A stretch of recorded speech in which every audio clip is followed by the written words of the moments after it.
Movie footage used in the kill count is owned entirely by the copyright holders. Dead Meat makes no claim of ownership and simply uses the footage for purposes of education, commentary, and criticism under fair use. Please support filmmakers and the art of filmmaking by watching Happy Death Day in its entirety on home media or streaming services where available.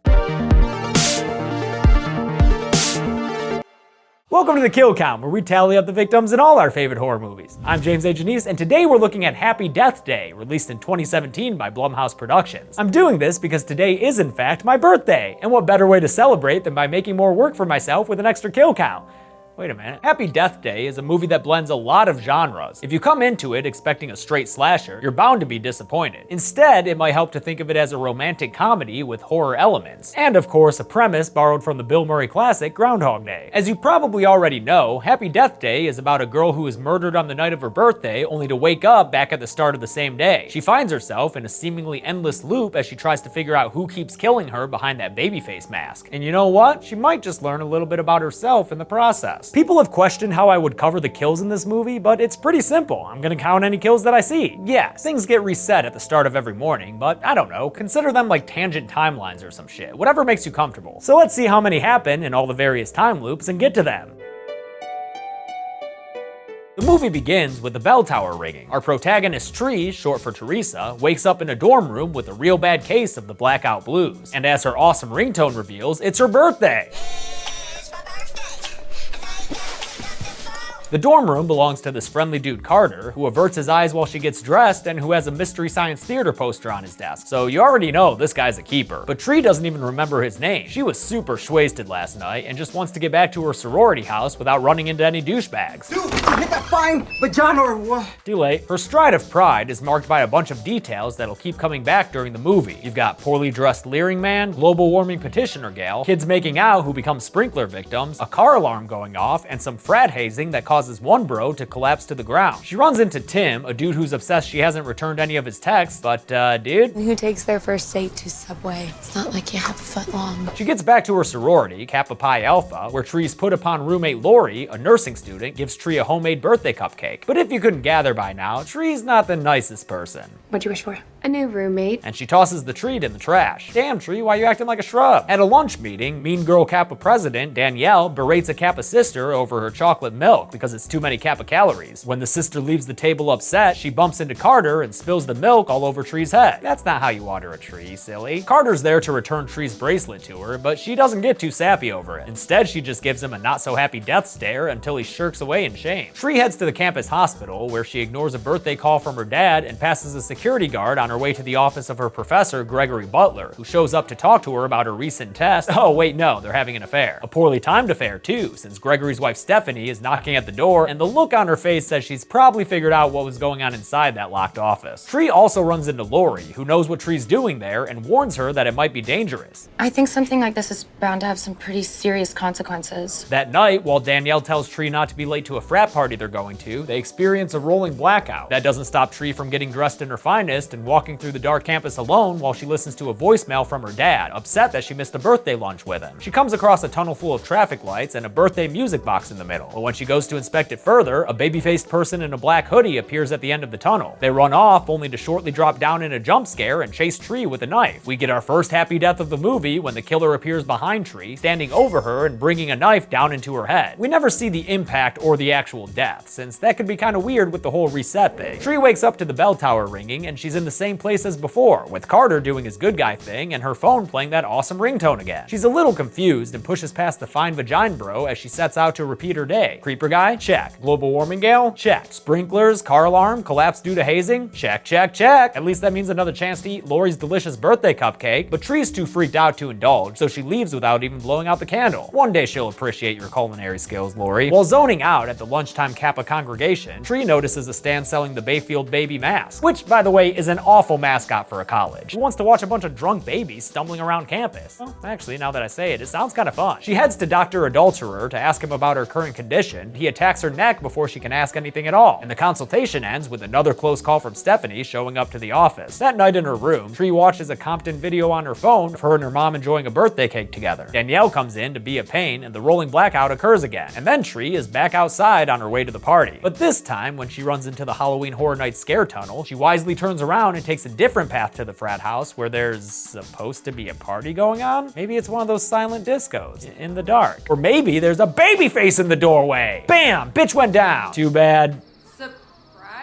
The punch is played off as a victory, and the party gets going. Oh shit, they playing Hold'em? This is my kind of party. Tree is chatting with her frenemy when Nick, the dude who got punched in the babyface mask, shows up. Danielle is super into it, even though it's obvious he'd rather be a tree climber. You know exactly what you're doing, Tree. What am I doing, Danielle? Tree winds up in Nick's bedroom that's home to a bunch of rooster posters and a big blue bong, Snoochie Boochies. While she looks in the mirror, a friggin' babyface appears. Wow, watch out, Tree. Not because it's the killer, but because it's Nick, with a real shitty pickup line for her. Welcome to the Pleasure Dome. The Pleasure Dome is apparently a gaudy place with subpar techno music where Nick feels free to dance like he's rolling at a music festival, which is to say poorly. The loud music makes it so he doesn't hear a baby face coming out of the closet behind him, and as Tree texts with Danielle, Nick gets stabbed a whole bunch of times in the background. He dies, and after a bit of confusion over the babyface thing, Tree sees his body on the ground. Looks like his crash came earlier than expected. Tree's second death isn't far behind, since after a short fight, the killer breaks the blue bong against the headboard and raises it high above their head to stab her with. Again, we don't see the point of impact, so if you're here looking for a bunch of gruesome kills, you picked the wrong movie. Tree wakes up in Carter's bed again, and now that it's the third time she's done it, she is understandably wigging out, as relayed to us through the shaky camera that captures her by now well-known morning trip through the quad. Despite how crazy she knows it'll sound, Tree confides in Lori about what's going on, and tries to convince her it's legit by saying she knows about the cupcake and the surprise party that night. She even tries to tell Lori about her ultimate concern.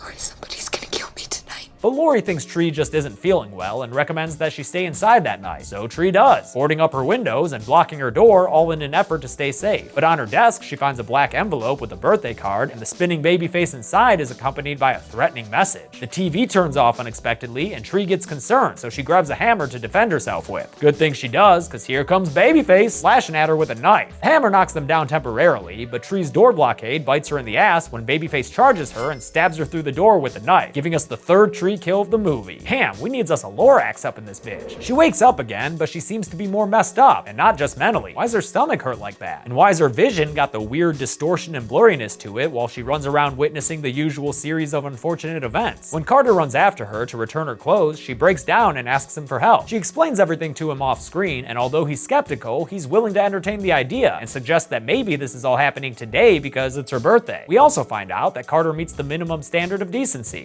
For the record, I didn't take advantage of you last night, okay? I slept on Ryan's bed. That's right, they never slept together because she was too wasted. Take note, dudes. Carter's a righteous horror character to emulate. He helps kick off the fun and game segment of the movie when he says that since Tree has unlimited lives, she has unlimited opportunities to figure out who the murderer is. Cue a music-filled montage. Tree makes a list of possible suspects and starts checking names off. Nick's the no, since she saw him get killed already. Next is Tim, who's angry at her for ignoring his texts, but when she spies on him the night of her murder, all she discovers is that the dude is into gay porn. A fact that makes a whole lot of sense to her in a very funny moment of the film. It's followed immediately by her getting killed for the fourth time by Babyface with a gut stab. Damn it, Tree, you could have ripped that mask off right now. But we're still in montage mode here, so no time for conclusions. On her next pass, she cuts her hair and goes all Kappa Commando to spy on Stephanie, Dr. Gregory's wife. But it doesn't look like she's the murderer either, since the real killer shows up and tackles Tree into a fountain, overwatering her and drowning her in it to give us the fifth Tree kill of the movie. Next is Danielle, and during the investigation, Tree discovers that the envelope with the threatening birthday card came from her. She tackles Danielle into the street, but their scuffle is interrupted by an oncoming bus that hits and kills both of them, giving us another pair of kills to add on the count. I'm not sure why that little incident disqualifies Danielle from the suspect list, but we've got to end this montage, and the last kill comes from a simple baseball bat to the head that has a fun little transition from the end of the day back to the beginning, knocking Tree right back into her last save point in Carter's bed. She wakes up once more with a splitting headache and a lot of other pain going on too, so much so that when Fine Vagina walks in, she straight up collapses on top of him. She wakes up that night to Carter visiting her in the campus hospital, and after the rolling blackout happens right on schedule, Dr. Gregory is in the room, telling Carter to go on and gig, his visiting hours are over. Gregory says her x-rays show signs of insane trauma that by all accounts means she should be dead as fuck. So although she keeps resetting to the same morning after each death, the continual kills have taken a toll on her body. She sneaks her way out of her hospital room, but when Gregory finds her, he becomes another non-Tree victim after Babyface shows up behind him and stabs him with a knife. Sucks he got backstabbed, dude, but now you know how your wife feels, right? Babyface chases Tree down down the hospital hallway and into the parking garage, but she's able to just barely escape them and drive away in her car, leaving them staring after her in the garage. She drives down the road in jubilation, but it's a short-lived celebration since she gets pulled over for speeding. She gets the idea that a jail cell will keep her safe from Babyface, so she fesses up to a false charge of driving under the influence. I'm drunk.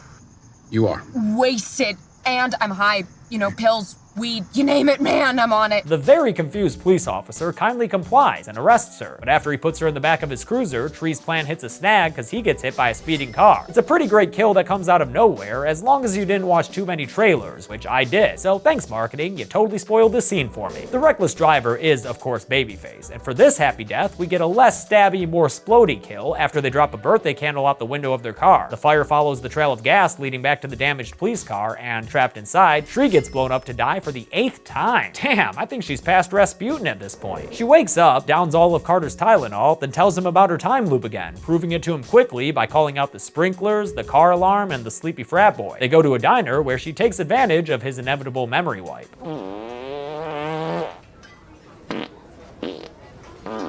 Did you get all out? Whatever. You won't remember it anyway. Their conversation turns from airy to serious after she ignores another call from her dad and reveals that her mom had shared a birthday with her but died 3 years ago. That's why she's been avoiding her dad's calls and his scheduled birthday lunch. This day is a tough one for her. Tree says that her repeated lives has made her realize who she is. I'm not a good person, Carter. Good to know, but tough to change, especially when each death leaves her weaker than before. The diner TV has a news story on about John Toombs, a murderer being treated at the campus hospital, and after seeing his other tree-looking victims, she remembers the security guard in the hospital hallway and figures it must be John Toombs who's been killing her. She runs to the hospital just in time to see the security guard go into Toombs' room, and after arming herself with an emergency axe, she follows to find that, yes indeed, the security guard got killed courtesy of a knife in the back. I don't mean to tell you how to do your job or anything, dude, but he got stabbed in the back by a guy in a hospital bed that you were supposed to be guarding. Might want to be more careful next time around. Babyface John Toombs comes out of hiding and starts to shoot at Tree. She manages to escape, but the hospital receptionist is not so lucky, catching a bullet and getting killed in the hallway. Or maybe she was able to survive being in a hospital and all, but I know how much y'all like big kill numbers, so let's throw her on the list. Fuck it. John Toombs catches up to Tree and takes off his mask to give the moment more weight, but before he can get another kill, he gets tackled to the ground by Carter. Tree tries to shoot John, but the gun doesn't work for her, so John's able to grab Carter and do the twist with his neck, breaking it and killing the poor lad right there in the hospital hallway as Tree looks on in horror. Another chase scene ensues that Tree takes to the bell tower. She manages to get the jump on John and knock him down with a crowbar to the face, but then she realizes that if she survives the day, Carter will be forever dead. She drops the crowbar and runs past John Toombs to do some self-deforestation with a noose around her neck. She falls down the bell tower shaft to hang herself and give us yet another Tree kill to add to the count. She wakes up with a crick in the neck and is super relieved to find Carter alive and just as boyish as ever. I don't know if you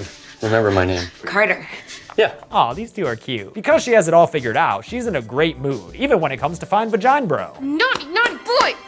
Bomb vagina out! And that's not all. She's signing petitions, warning kids about sprinklers, and even setting down a fluffy landing pad for the frat bro. When she runs into Tim, she tells him he should stop pretending to be someone he's not. You go out there and get yourself a fine piece of man-ass. Yeah, you go, Tim. She's also able to finally apologize to Lori for being such a crappy roommate and promises that she'll be better. She even breaks off her affair with Dr. Gregory, who's unsurprisingly a dick in response. But that don't bother Tree, she's busy with all that character growth. Later on, she makes birthday dinner plans with Carter and finally meets her dad for that birthday lunch. So many birthday meals going on. There's a pretty touching scene between daughter and dad as they talk about her mom and how much they both miss her, and how it was wrong of Tree to ignore her dad as a way to avoid dealing with the grief. They make up, and yeah, man, it's a real sweet moment. This movie's definitely not just a standard horror movie. With all that emotional closure out the way, Tree sets a timer and puts her plan into action. She goes to the hospital and pulls a knife on the security guard in a roundabout way of making him go get help against the soon-to-be escaped convict he's guarding. Then she goes and just tries to straight up shoot John Toombs to death in his sleep. But again, the gun doesn't work for her, and Toombs wakes up to give her some firearm instruction. Safety's on, little girl. During the ensuing fight, he ends up throwing her against the wall all crazy, but her timer goes off and it turns out it was to warn her of the rolling blackout. When the lights come back on, the safety's off and Tree fires a few rounds into John Toombs, killing him in self-defense? I'm not sure what the legal situation is here, Tree. You did kind of wake that dude up and try to preemptively kill him. Her mission accomplished, Tree celebrates in her room with Carter and her Kappa cupcake. She's finally gonna get to enjoy it. Her birthday wish is a simple one. Tomorrow. But after she blows out the candle, well, it fades to black and she wakes up back in Carter's bed. Son of a bitch! So listen, that means that she died, and I'll add it to the count here. But since I don't want to spoil the ending just yet, I'm gonna leave the means by which she was killed a mystery for now. Deal with it. It's actually really sad. All that good person stuff she had been doing on her last speed run never actually happened now. She runs back home to pack her bags so she can run as far away as she can, and that's when Lori tries to give her the usual birthday cupcake. Thanks, but I already ate it last night. Then Tree realizes she died in her sleep from a poisoned cupcake. All those times Tree didn't eat the cupcake, Lori had to find other ways to kill her, and with John Toombs in the same hospital she worked at, she was able to use him as a scapegoat, letting him escape with a knife and mask so everyone would assume he was the one who killed Tree. But he ain't been the babyface lumberjack, it's been Lori the whole time. Lori attacks Tree and reveals her motivation. She's also been having an affair with Dr. Gregory and is pissed that he likes Tree more than her. They wrestle around the room for a little bit before Tree gives Lori a taste of her own medicine while quoting Chelsea from the first Drunk Disney episode. Eat it, bitch! Eat it, bitch! With a poisoned cupcake in the mouth and a swinging chandelier Kappa kick, Tree knocks Lori out of the window and Kappa kills her, which again is bound to present some insane legal issues. Tree force-fed a poisoned cupcake to her roommate and threw her out the window to her death. But this movie's not trying to delve into all that. Instead, we just see a happy ending where Tree is talking to her dad again and maintaining her relationship with Carter. Things are so good, they even get meta for a minute.